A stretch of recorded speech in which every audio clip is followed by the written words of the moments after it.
Jidé était un homme qui rêvait grand. Il vivait dans un petit village appelé Obéa, avec sa fiancée, Adama, et sa mère malade. La vie était dure. Pas de travail, pas d'argent, juste des dettes et des espoirs qui s'effaçaient. Jidé voulait tout changer. Il disait souvent à Adama, « Un jour, je serai riche, et toi, tu seras ma reine. » Mais les jours passaient, et rien ne bougeait. Il se sentait coincé, comme dans une boucle sans fin. Un soir, après une dispute avec Adama, Jidé a marché seul sur un chemin sombre. Il était fâché. « Pourquoi tout est si dur ?» criait-il au ciel. C'est là qu'un homme étrange est apparu. Il portait un long manteau noir et un sourire froid. « Tu veux de l'argent? Du pouvoir ?» a-t-il demandé. Jidé a hésité. « Oui, mais comment ?» L'homme a ri. « Fais un pacte avec moi. Je te donne tout, mais tu me donnes quelque chose en retour. » Jidé, désespéré, a dit oui sans réfléchir. Le lendemain, tout avait changé. Jidé s'est réveillé dans une grande maison. Des voitures brillaient dehors, des serviteurs couraient partout, et une pile d'argent trônait sur la table. Il n'y comprenait rien. Il a appelé Adama. « Viens voir ça. » Elle est arrivée, bouche bée. « Comment tu as fait ?» a-t-elle demandé. Jidé a souri. « Un bon samaritain m'a aidé. » Mais il n'a pas dit la vérité. Il avait peur qu'elle parte s'il parlait du pacte. Les jours suivants, Jidé a vécu comme un roi. Il achetait des habits chers, donnait de l'argent à sa mère, et tout le village parlait de lui. Adama était heureuse, mais elle posait trop de questions. « D'où vient cet argent ?» Jidé répondait toujours. « Ne t'inquiète pas, profite. » Pourtant, chaque nuit, il faisait le même rêve. Il était dans une boucle. Il voyait demain, mais demain ne venait jamais. Il courait, cherchait une sortie, mais il revenait toujours au même point. Un matin, l'homme en noir est revenu. « Tu as un mois pour me payer ?» a-t-il dit. « Sinon, je prends ta vie. » Jidé a eu peur. « Payer quoi ?» L'homme a ricané. « Tu verras. » Puis il a disparu. Jidé a regardé autour de lui. Sa maison, son argent, tout semblait faux.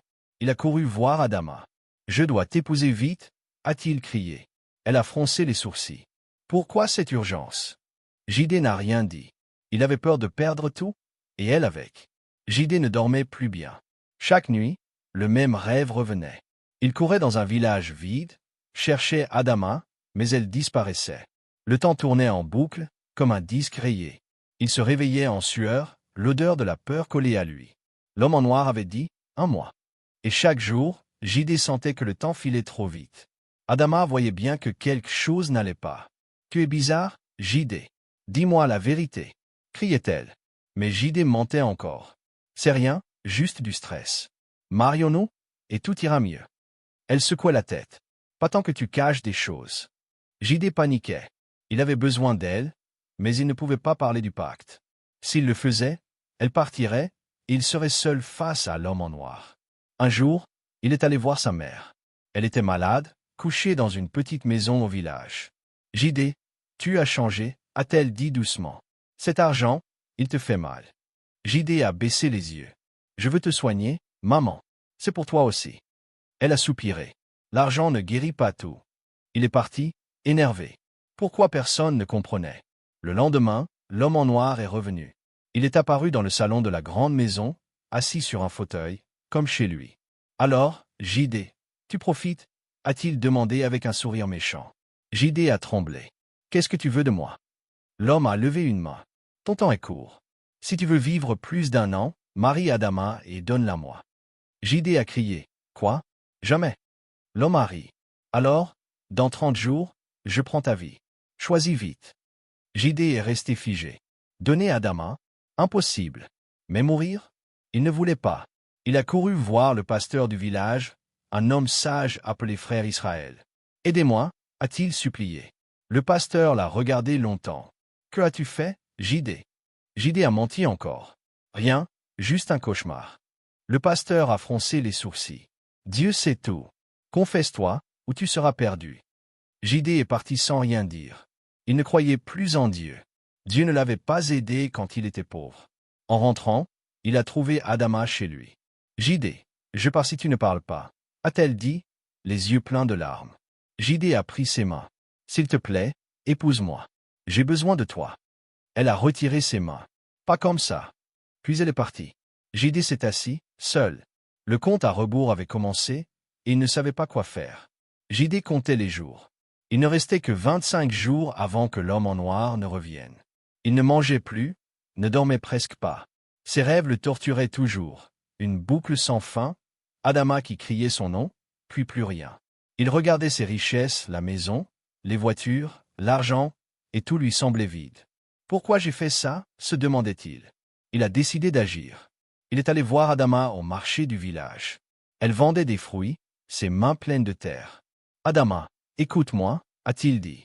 Elle l'a regardé, froide. Parle, ou je pars. JD a hésité.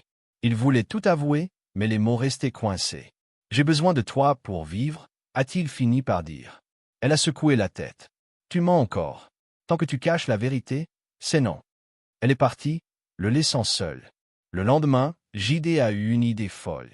Il a pris sa voiture et a roulé jusqu'à la maison des parents d'Adama, au bord du village. Ils étaient vieux, pauvres et contents de le voir. JD, tu es riche maintenant? A dit le père. JD a souri. Oui, et je veux épouser Adama. Je vous donne de l'argent pour le mariage. Il a sorti une grosse pile de billets. Les parents ont écarquillé les yeux. D'accord, on va lui parler, ont-ils promis. JD est reparti, plein d'espoir. Mais Adama n'a pas aimé. Elle est venue chez lui, furieuse. Tu as payé mes parents? Tu crois que je suis à vendre? JD a essayé de s'expliquer. Non, c'est pour nous. Je dois t'épouser vite. Elle a crié. Pourquoi? Dis-moi pourquoi. JD a baissé la tête.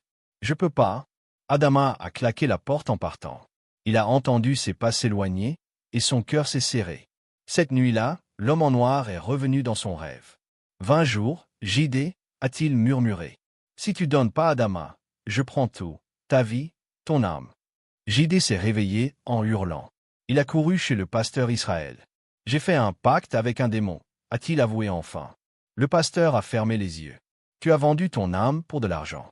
Il faut prier, JD. Dieu peut te sauver, mais tu dois choisir. JD a pleuré. Je veux vivre, mais pas sans Adama. Le pasteur a pris sa main. Confesse tout à Adama. Elle t'aime encore. JD a hoché la tête. Il savait qu'il devait essayer, même si c'était dur. Le lendemain, il irait la voir. Mais le temps filait, et la peur grandissait dans son ventre. JD n'avait plus que 15 jours. Il sentait son corps changer. Il dormait à peine, et ses yeux brûlaient. L'homme en noir hantait ses nuits, riant dans l'ombre. « Tu perds du temps, JD, disait-il. JD savait qu'il devait parler à Adama, mais il avait peur. Et s'il la perdait pour toujours? Le matin, il est allé chez elle. Elle était dans sa cour, en train de laver du linge. « Adama, il faut qu'on parle, a-t-il dit, la voix tremblante. Elle l'a regardé, fatiguée. Si c'est encore des mensonges, pars tout de suite. JD a respiré fort. Non, c'est la vérité. Il s'est assis par terre, comme un enfant. J'ai fait un pacte avec un homme étrange. Il m'a donné cet argent, mais il veut ma vie, ou toi. Adama a lâché le linge. Quoi? Tu as vendu ton âme? Ses yeux étaient pleins de larmes. JD a hoché la tête. J'étais désespéré. Je voulais te donner une belle vie. Mais maintenant, il me reste peu de temps. Si je t'épouse, il te prendra. Sinon, il me tue. Adama a reculé. Tu voulais me sacrifier? JD a crié. Non, je voulais te sauver, mais je sais plus quoi faire. Elle a pleuré longtemps.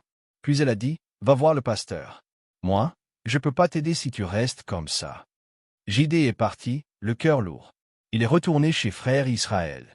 Elle sait tout, a-t-il dit. Le pasteur a souri un peu. C'est un début. Maintenant, tu dois choisir, l'argent ou ta vie avec Dieu. JD a secoué la tête. Je veux les deux. Je veux Adama et vivre. Le pasteur a pris une Bible. Dieu peut briser ce pacte, mais tu dois renoncer à tout ça, a-t-il dit en montrant la maison. JD a eu peur. Renoncer? Redevenir pauvre? Il a murmuré, je vais y penser. Mais cette nuit-là, il n'a pas dormi. Il a entendu des voix dans sa tête. 10 jours, JD. L'homme en noir était partout, même éveillé. Le lendemain, il a fait quelque chose de fou. Il a pris les parents d'Adama et les a emmenés dans sa grande maison. Restez là, a-t-il dit. Puis il a appelé Adama. J'ai tes parents. Épouse-moi, ou il reste avec moi. Adama est arrivée, furieuse. Tu es un monstre. Ramène-les au village, ou j'appelle la police. JD a supplié. J'ai plus le choix. J'ai que 9 jours. Elle l'a regardé, froide. Lâche-les, et on verra. Jidé a obéi. Il a ramené les parents au village. Mais il sentait que tout lui échappait. Jidé ne tenait plus. Il ne lui restait que 5 jours. Son corps était faible. Il ne dormait plus du tout, et quand il fermait les yeux, il voyait l'homme en noir, immobile, qui comptait 5, 4. Chaque matin, il sentait une odeur bizarre, comme la mort qui approchait. Il savait qu'il devait agir vite. Il est retourné voir Adama. Elle était chez elle, silencieuse. « J'ai ramené tes parents » a-t-il dit. « Maintenant, aide-moi. » Adama l'a regardé longtemps. « Tu m'as fait peur, Jidé. Mais je t'aime encore. Va voir le pasteur avec moi. » Jidé a hoché la tête. Il n'avait plus rien à perdre. Ils sont allés chez frère Israël. Jidé s'est mis à genoux. « J'ai tout avoué à Adama. Je veux me sauver, » a-t-il dit. Le pasteur a pris sa main. « Tu as vendu ton âme au diable. Mais Dieu est plus fort. Il faut prier et renoncer à cet argent maudit. » Jidé a pleuré. « Et si je meurs quand même ?» Adama a serré son bras. « On va se battre ensemble. » Cette nuit-là, ils ont prié tous les trois. Le pasteur a crié. « Au nom de Jésus, sors, démon !» Jidé a senti quelque chose bouger en lui. Une chaleur, puis un froid glacial. L'homme en noir est apparu dans la pièce, furieux. « Il est à moi » a-t-il grondé. Le pasteur a levé la Bible. La lumière chasse les ténèbres. Pars. L'homme en noir a ri. Il a 4 jours. S'il m'échappe pas, je le prends. Le lendemain, Jidé était malade. Il ne pouvait plus s'asseoir sans douleur. Adama pleurait à côté de lui. Résiste, Jidé. Mais il sentait son corps lâcher. Il a murmuré, j'ai été bête. L'argent m'a perdu. Elle l'a serré fort. On va te sauver. Ils ont prié encore, toute la journée. Le pasteur chantait, Adama pleurait, et Jidé tremblait. À minuit, l'homme en noir est revenu. 3 jours, Jidé. Tu veux vivre? Donne-moi Adama, ou c'est fini. Jidé a crié, non, prends-moi, mais laisse-la. L'homme a souri. Trop tard pour changer le pacte. Puis il a disparu. Jidé s'est effondré. Adama l'a tenu dans ses bras. On va gagner, a-t-elle dit. Mais Jidé sentait que la fin était proche. Jidé n'avait plus que 3 jours. Il ne pouvait plus se lever. Ses jambes tremblaient, son corps brûlait. L'odeur de mort était partout. Adama et le pasteur Israël restaient près de lui, priant sans arrêt. « Dieu, sauve-le » criait Adama. Jidé murmurait, « Pardon, j'ai été idiot. » Il voyait sa vie défiler. La pauvreté, le pacte, l'argent, et maintenant ça. Le 2e jour, il a perdu la force de parler. L'homme en noir est apparu dans la pièce. « Demain, tu es à moi » a-t-il dit, ses yeux brillants dans le noir. Le pasteur a levé les mains. « Au nom de Jésus, pars !» Une lumière a jailli, et l'homme a reculé, mais il riait. « Il a choisi mon chemin. Il est trop tard. » Adama a pleuré. « Non, il regrette. » Jidé a essayé de hocher la tête, mais son corps ne suivait plus. Le dernier jour est arrivé. Jidé était immobile, les yeux ouverts. Il sentait son âme glisser. L'homme en noir est revenu, grand et sombre. « C'est fini » a-t-il dit. Mais Adama s'est mise devant lui. « Tu le prends pas. » Elle a pris la main de Jidé. « Je te pardonne. Bats-toi. » Le pasteur a crié. « Dieu Tout-Puissant, brise ce pacte. Que ta lumière chasse les ténèbres. » Un vent fort a rempli la pièce. Jidé a senti une chaleur dans sa poitrine. L'homme en noir a hurlé. « Non. » Une lumière blanche a explosé, aveuglante. Jidé a fermé les yeux. Quand il les a rouverts, l'homme était parti. Il respirait encore. « Je suis là » a-t-il murmuré. Adama l'a serré fort. « Oui, tu es sauvé. » Le pasteur a souri. « Dieu t'a donné une chance. Mais tu dois tout laisser, l'argent, la maison, tout ce qui vient du démon. » Jidé a hoché la tête. « Je veux juste vivre avec Adama. » Le lendemain, il a brûlé l'argent et quitté la grande maison. Il est retourné au village, pauvre mais libre. Sa mère, guérie par miracle, l'a accueilli. « Tu es revenu, mon fils » a-t-elle dit. Des mois plus tard, Jidé et Adama se sont mariés, simplement. Pas de richesse, juste de l'amour. Il travaillait dur, mais il était en paix. Parfois, il repensait à la boucle, au temps figé. « Si demain ne vient jamais, je vivrai aujourd'hui » se disait-il. Et il souriait.